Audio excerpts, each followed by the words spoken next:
Small, fast, lightweight, and durable, the SanDisk Extreme Portable SSD V2, well, that's a mouthful, is a great backup device for photographers, videographers, and for anyone who needs to transfer large amounts of data in minutes. This is an excellent pocket drive which can help you stay backed up with ease. And in this video, I'll do an in-depth review so you can decide if this portable SSD is a right fit for you. Before we begin, consider subscribing to this channel and hitting the like button for the YouTube algorithm. And just to show you how fast this is, I can move 100 gigabytes of files in under 2 minutes.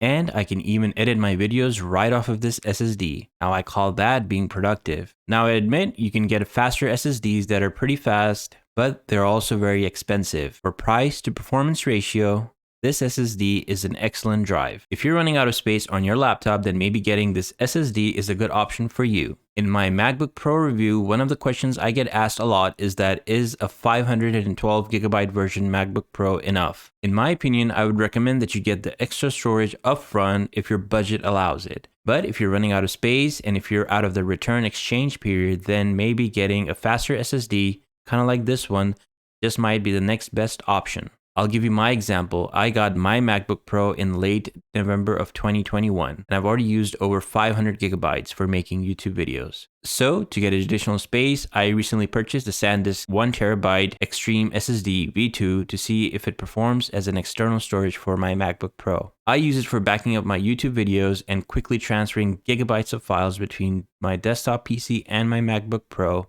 And so far, this drive has been working pretty good for me. When looking at the design, the overall SSD is quite slim, light, and enough to carry around in your pocket. The exterior has soft plastic which offers you a nice grip. There's a little groove on the side that can help you pin the drive on a keychain or a laptop bag. This might come in quite handy when traveling, but for me personally, I just keep it in my office. This solid state drive is tiny and very lightweight. It comes pre-formatted to exFAT, which works for both Windows and Mac. It's very durable and it's rated at IP55, so if you get it wet, it will continue to work just fine. Also, you can drop it from 2 meters or about 6.5 feet and it should work just fine. However, I would not test any of those claims because why would you? For pricing, the SanDisk Extreme version 2 comes in different sizes ranging from 500 gigabytes to 4 terabytes, and then the prices ranging from $94 to $500 for the 4 terabyte version. Without getting into technical details, the 500 gigabyte version has some issues and performs the poorest out of all the SSDs. Sizes 1 terabyte and up do not have this issue, so I would suggest getting the 1 terabyte and up model.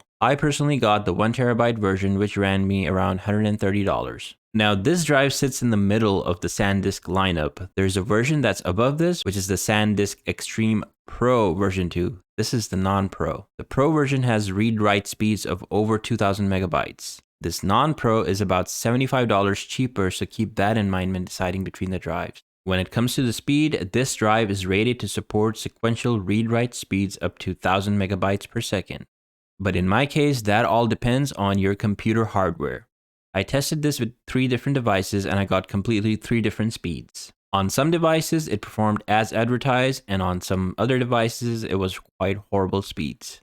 For example, on my MacBook Pro, I transferred this 8 gigabyte file and it took seconds to transfer. Now, compared with my 3-year-old Windows laptop, it was extremely slow to move that same file across. So I decided to investigate by running some benchmark. For benchmarking this drive, I tested this drive using the Blackmagic disk on my MacBook Pro, and on Windows, I used the ASSSD benchmarking tool. And here are the results. On my MacBook Pro, I got around 730 megabytes read and 830 megabytes write. This kind of falls short of what's advertised, but I think it's a pretty decent speed. But here's the kicker. On my i9 desktop PC, I got close to the advertised speeds. My read speeds were 980 megabytes per second and 930 megabytes write speed. Now keep in mind these are sequential read and write speeds. Next, I tested on my 3-year-old Windows laptop, and I got horrible and slow speeds. This is mainly because my laptop does not have the USB 3.2 Gen 2. So before you consider buying this drive, remember to check if your device supports USB 3.2 Gen 2.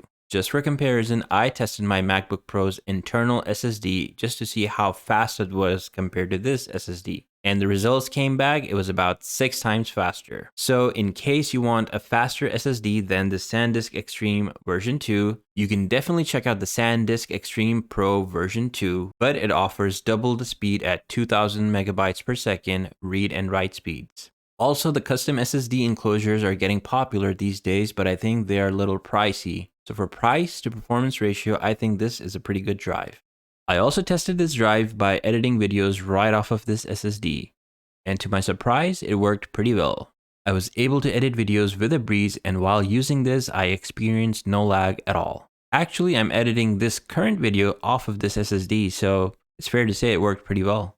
Now, this drive also comes with SanDisk security. This works for both Mac and PC. To use the security feature, you'll first need to install the SanDisk security application on your Mac or PC. Then you can set up your password, and the limit is up to 25 characters. And do remember to set a password that you'll never forget, because if you do, you're kind of sort of out of luck. That's because when the security has been applied on this device, it will not mount to your Windows or Mac system. Therefore, you cannot format this or reset the passwords. To set up the password, you only need to install the SanDisk security application one time when you're setting up the password. I installed the software on my Mac to set the password. Next, I took this drive and connected it into my Windows PC, and it prompted me to enter the password. So no prior software installation was needed on any other laptop or Windows PC. Last thing on security, I can also enable auto log on my MacBook or PC so I don't have to constantly enter my password each time. Do note you have to do this each time on each device. In my case, I don't need to set a password because I'm mainly using this drive in my studio to transfer files between my Windows and Mac PC, so in my case, I don't need to set the password. But if I was traveling and I wanted to keep things secure so nobody can steal or hack my stuff, then I would definitely set a password.